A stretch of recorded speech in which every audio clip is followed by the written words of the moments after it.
Assalamualaikum warahmatullahi wabarakatuh. Selamat pagi anak-anak. Berjumpa lagi dengan Bu Ayu. Kali ini Ibu akan memberikan materi pembelajaran kepada kalian tentang pemisahan kation golongan 1. Kation golongan 1 biasa disebut dengan kation golongan HCl karena semua ion-ion anggotanya dapat mengendap sempurna dengan penambahan HCl. Maka dibutuhkan perlakuan yang lebih spesifik untuk mengidentifikasi keberadaannya. Jadi kan tadi kation golongan 1 itu ada 3. Nah, ketiga-tiganya itu mengendap sempurna dengan penambahan HCl. Untuk itu diperlukan identifikasi spesifik untuk ion-ionnya atau masing-masing ion. Nah, identifikasi kation golongan 1 itu tidak begitu sulit dilakukan ya. Jadi, langkah pertama yang harus kalian lakukan adalah siapkan sampel sesuai dengan kebutuhan. Kalau kalian mau mengidentifikasi kation golongan 1 sampai golongan 5, maka otomatis sampel yang dibutuhkan harus banyak ya. Tapi kalau kamu hanya ingin mengetahui ada tidaknya kation golongan 1, berarti tidak memerlukan sampel yang begitu banyak. Setelah kalian menyiapkan sampelnya, langkah yang selanjutnya adalah kita harus mengecek pH larutan sampelnya. Jadi dicek pH-nya apa, sudah asam apa belum. Kalau masih basa atau netral, maka perlu ditambahkan asam nitrat ya, asam nitrat encer atau HNO3 encer sampai pH-nya menjadi asam. Tapi kalau larutannya sudah asam, berarti nggak perlu ditambah HNO3. Langkah yang selanjutnya adalah kita tambah reagensia golongan 1, yaitu HCl.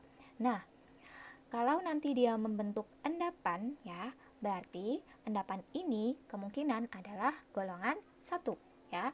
Bisa AgCl, bisa Hg2Cl2, bisa PbCl2. Nah, ini tadi kan, jadi ketika ditambah dengan HCl ada yang mengendap. Kemudian kita saring ya nak, disaring endapannya ini nanti digunakan untuk identifikasi kation golongan 1. Sisanya hasil penyaringannya atau filtratnya ini bisa digunakan untuk uji kation golongan 2 sampai golongan 5. Oke, hari ini kita akan membahas tentang kation golongan 1 ya. Berarti kita akan mengidentifikasikan apakah ada kation golongan 1 itu apa saja? Apa ada Ag, ada Hg, atau ada Pb. Nah, bagaimana cara yang selanjutnya? Cara mengidentifikasi kation golongan 1, setelah tadi ditambahkan reagensia HCl, maka akan ada endapan ya. Endapannya itu berwarna putih. Nah, kita akan identifikasi mana yang ion Ag+, mana yang ion Hg+, mana yang ion Pp2+. Nah, caranya bagaimana? Langkah yang pertama adalah kita tambahkan air panas, lalu dihomogenkan. Setelah itu, kita saring ya nak. Nah, nanti akan ada endapan dan ada filtrat. Nah, ketika ditambahkan air panas ini tadi, PbCl2 akan larut ya, dia akan larut membentuk kation Pb+, nah Pb2+. Nah, filtratnya itu nanti berarti dia mengandung kation Pp2+, karena yang larut adalah Pb2+. Sedangkan AgCl dan Hg2Cl2 masih dalam bentuk endapan. Endapannya masih ada AgCl dan Hg2Cl2. Nah, kita bahas yang filtratnya dulu ya. Kita akan mengidentifikasi kation Pp2+. Caranya gimana? Untuk mengidentifikasi kation Pp2+, maka yang perlu kita lakukan adalah filtratnya kita tambahkan dengan asam asetat atau CH3COH. Penambahan CH3COH ini berfungsi untuk mengatur pH ya, jadi untuk mengatur pH-nya. Nah, setelah itu kita tambahkan kalium kromat atau K2CrO4.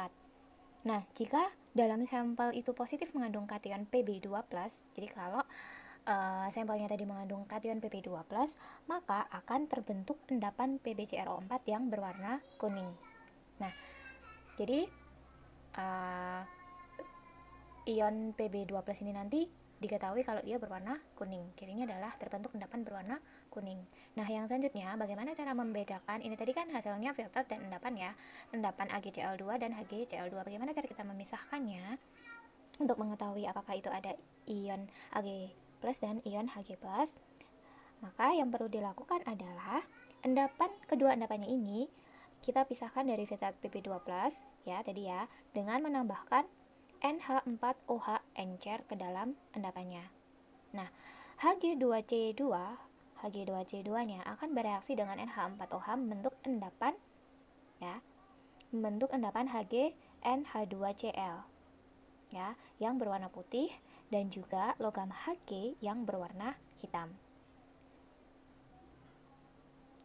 Campuran antara endapan HgNH2Cl yang putih dengan Hg yang hitam akan menghasilkan warna kelabu. Jika dihasilkan warna kelabu, maka kation Hg dinyatakan positif. Jadi di sampel ada ion Hg. Sedangkan untuk ion Ag, ya, Ag akan larut membentuk kompleks AgNH32Cl, ya. Nah, larutan ini kemudian dipisahkan dari endapan merkuri dan ditambahkan HNO3 encer. Jika Ag positif, maka akan terbentuk endapan AgCl yang berwarna putih. Sekian video pembelajaran dari Bu Ayu, semoga bermanfaat. Sampai bertemu di video selanjutnya.